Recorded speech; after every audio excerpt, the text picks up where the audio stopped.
let's go over some movies that are coming out in 2021 that I'm very excited for.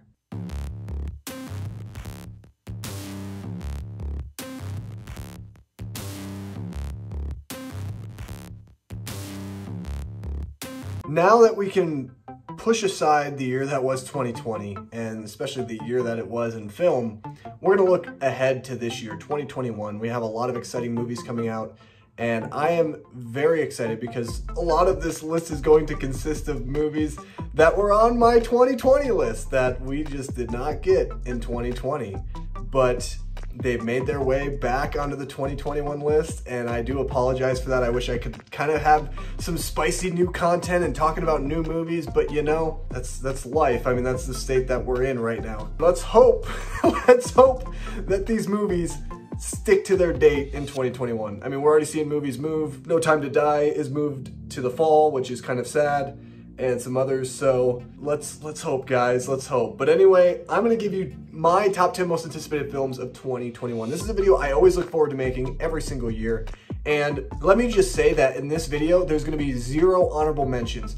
And the reason for that is because I did not want to compile a list of like 30 movies that I wanted to talk about here and have like 20 plus odd honorable mentions, because let's face it, there's a lot of exciting movies because movies from 2020 got pushed to 2021.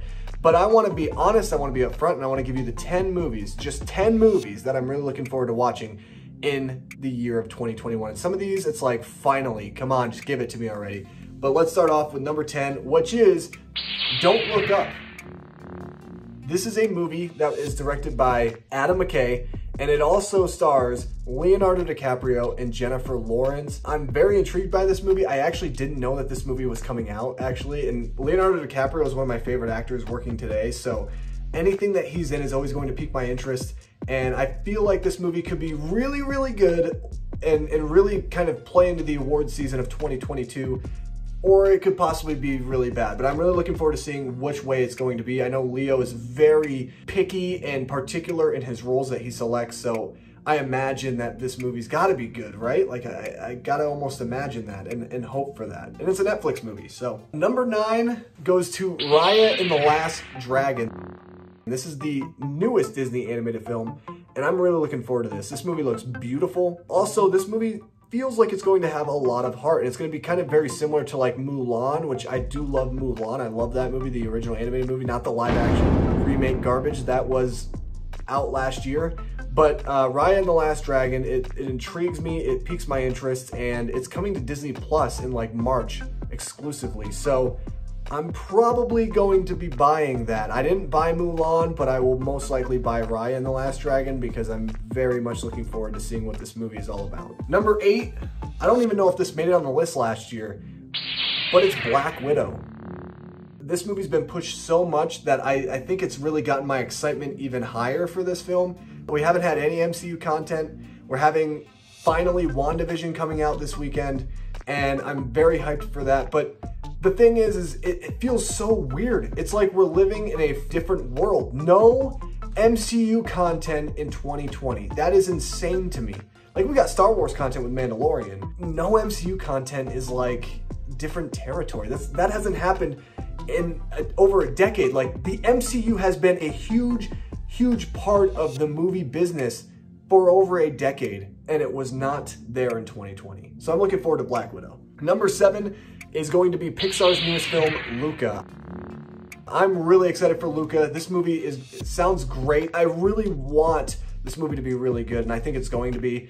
I was right on the money with Soul. Soul is phenomenal. It's an original story, which I like. Pixar doing original stories. You don't need to do sequels, okay? Let's just keep doing original stuff. It really piques my interest. It looks gorgeous, like Raya and the Last Dragon, and never bet against Pixar. Number 6, all right, guys, I put it on the list. Halloween Kills is on the list. I think it was on my list last year. It might have even been a little lower. If I remember, it might have been like 8th or 9th, but it's number 6. Look, I'm not the biggest fan of Halloween 2018. There are a lot of things that I like about the movie, and then there are quite a few things that I don't like about the movie. And I am a big slasher buff. Anybody who knows me, you guys know I love my slasher movies. I love horror, and I'm super pumped because Halloween is my all-time favorite horror film. And I love the franchise. I love this character, Michael Myers. He's a great villain to kind of root for in a sense. And Halloween Kills is the type of movie that has been so hyped up, and everyone is going bananas for it in the horror community.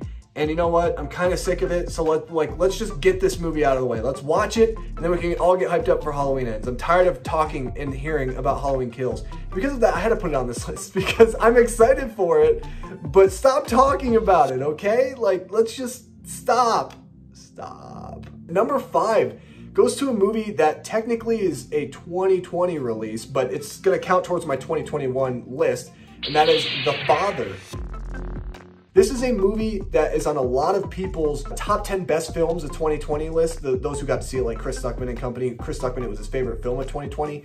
And Anthony Hopkins apparently gives a phenomenal performance. Anthony Hopkins' performance is going to contend with that of Chadwick Boseman's performance in Ma Rainey's Black Bottom. And I'm really looking forward to seeing that. This movie looks really, really good. And I'm really excited to see The Father finally, because I feel like it's been a long time coming. Another one that I didn't include on the list that I'm also really excited for is Nomadland. That one I don't really know as much about, and so I couldn't really put it here. But The Father, whoo, it looks great. Number 4 goes to No Time to Die. That is right, the new James Bond film. I'm not even a big Bond fan, but this movie looks incredible. Rami Malek is the villain. I love me some Rami Malek.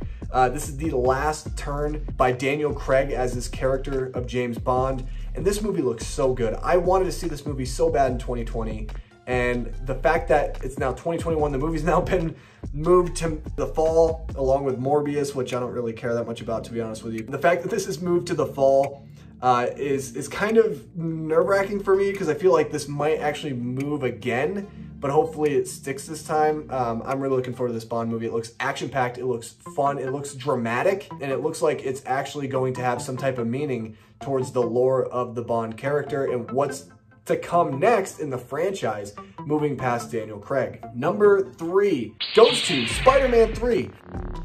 A lot of people would probably be like, Nick, how is this not higher? I'm calling it Spider-Man 3 because we don't really know what the title is. But how is this not higher on your list? How is this not number 2 or number 1? Well, it's quite simple. You see, I'm really excited for this movie, but the 2 ahead of it I've been more excited about since 2019. So like, I can't move those out of the spot. So this movie has a lot of crazy rumors on casting, including the likes of which Andrew Garfield, Tobey Maguire coming back. You have Alfred Molina coming back, Jamie Foxx. Like, it's crazy. There's like so much going on that it really intrigues me, because I feel like this is going to be a Spider-Verse centric movie that I'm really looking forward to seeing. And I really want to see how the events after the post-credit scene of Spider-Man Far From Home, how that really impacts Peter moving forward in this character of Spider-Man. I think that the MCU is going to get very drastically different after this movie. I think that there's going to be a lot of things that happen. This is the last movie in the Sony and Marvel agreement or deal before the rights revert back to Sony, which I believe Sony will take Spider-Man and they're going to do their Spider-Verse with Spider-Man, which they have every right to. That'll be a discussion for a different day, but it's going to be very interesting because this is it. I think this is the last standalone Spider-Man movie we will have in the MCU. Number 2 goes to A Quiet Place Part 2. I can't wait to see this movie. The fact that critics have already seen this movie last year is crazy to me. I bought my tickets. I had my tickets to go see it on opening night, first showing, like almost a year ago. And it was right around the time the pandemic hit. And I'm still emotionally devastated and distraught from it, because I was so looking forward to this movie, man. I was so looking forward to it. But you know what? Again, it is what it is. We know what 2020 was. And I'm really looking forward to having my advance tickets again, baby. Yeah, that'll be nice. That'll be nice. Hopefully it actually comes out this year in 2021. And number 1 has to go to Denis Villeneuve's Dune. I am so looking forward to this. Dune to me is like so appealing because I'm a huge Star Wars fan. I love sci-fi epics. And this movie looks completely like that, a sci-fi epic. Timothée Chalamet, my man crush, one of my favorite working actors in Hollywood today, is going to be at the center of this movie. You have Zendaya, who I think is going to not only be great in this, but also Malcolm and Marie. I mean, woo! I can't wait for that movie as well. But yeah, Dune looks incredible, and Denis Villeneuve is an amazing director, and I cannot wait to do a review series on his films on this channel. So stay tuned for that. Anyway, guys, that is it. Those are my top 10 most anticipated movies of the year 2021. Let me know your guys' down below in the comment section of this video. And what did you think of my picks? And are you upset that I left something out? Let me know all of that down below. Make sure you guys hit that like button if you enjoyed it. Consider subscribing to the channel for more content just like this. And I will see you guys in my next video. Peace.